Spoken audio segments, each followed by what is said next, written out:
আমি জানি আমার বাচ্চার মতো প্রত্যেকটা বাচ্চাই চকলেট খুবই পছন্দ করে, কিন্তু বাহিরের চকলেট অতটা স্বাস্থ্যকর না, তাই আমি নিজেই তৈরি করার চেষ্টা করি।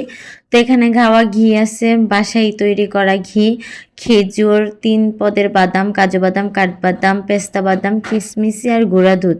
আর এখানে কালো তিল নিছি আমি, আর এখানে নারকেল কোড়ানো আর কর্নফ্লাওয়ার। তো প্রথমে আমি গাওয়া ঘি যেটা ওটা প্যানেতে দিয়ে দিব। তো দেওয়ার পর যতগুলো উপকরণ আছে সবগুলো আমি টাইলা নিমো, মানে হালকা আছে আর কি টাইলা নিমো, যাতে বেশি পুইরা না যায়, মানে পোড়া পোড়া ভাবটা যাতে না হয়।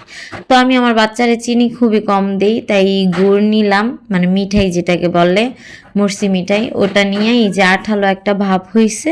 তারপর আমি গোল আকারে এটারে মানে গোল একটা শেপ দিয়ে দিব, যে যেরকম পারে শেপ দিতে পারে। তারপরে এখানে আমি চকলেট গানাশ বানিয়ে নিয়েছিলাম, চকলেটগুলারে গরম পানিতে গোলায়া, তারপরে এই তো চুবাইয়া নিয়ে নিয়েছিলাম। তারপরে এগুলা ঠান্ডা হওয়ার পরে একদম চকলেট হয়ে যাবে, বাচ্চা বুঝতেও পারে এগুলা যে ঘরের তৈরি আর অনেকটা স্বাস্থ্যকর।